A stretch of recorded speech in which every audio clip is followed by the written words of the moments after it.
questions? That's questions. Questions late. Gabe, right here. Coaches aren't surprised by much, Kevin, but how surprised are you at the way your team came out and did not respond emotionally to 110-plus thousand fans out here who came out here to support you? Yeah, I'm really appreciative. We are appreciative of the fans.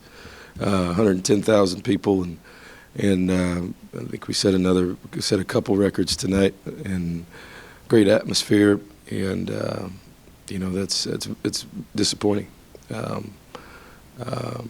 But again, Ole Miss had a lot to do with that too. With us offensively not being consistent, not being able to really get anything going with up front. We tried to run it and couldn't get that done, and then we got behind. We had 2 turnovers for 14 points.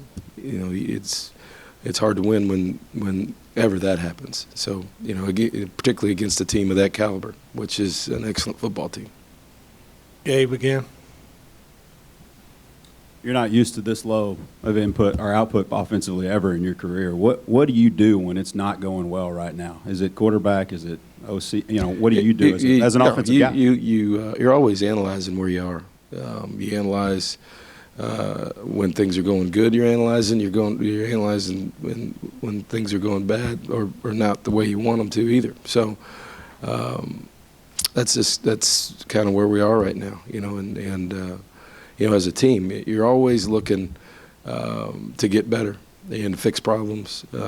Sometimes when you're winning, those things are kind of glossed over. But as a coach, you have to be, you have to be honest with your schemes, honest with yourself. And really, that was a message to players and coaches. We have to.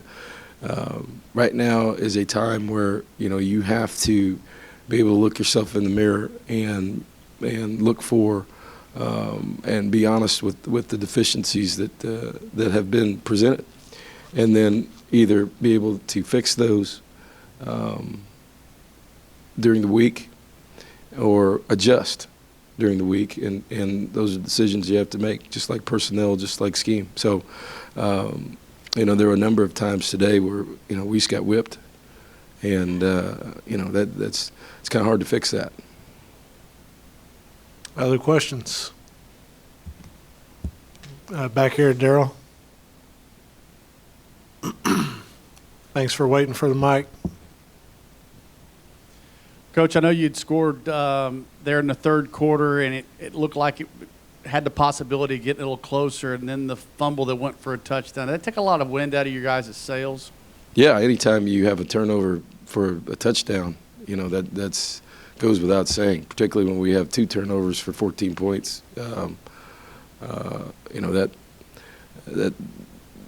There's never a good time for that, whether that was the first quarter, the third quarter, or the fourth quarter. Over to the right, Gabe. How much do you need more Speedy Noyles? I mean, there's not too many of those, but from a leadership, from a freshman guy that was out there really emotionally trying to get him going, whether he's a 5-star or a no-star. He's there's a lot on him right now. He's got a lot going on. From the return game, he's making decisions, and the one that he ran back and made a fair catch signal, but really just made what we call a Peter call. Anything like that, ball bounced right to him and he took off. So there's a lot going on with him, but he is coming along. I think as good as anybody we have. And here's a guy that, like you said, I said last week, he's probably 3 weeks off of arthroscopic surgery. So he's a tough guy. He loves to play. He loves to compete, and he's only getting better every week. Anything else? Only once. All right, Coach. Thanks. Thanks.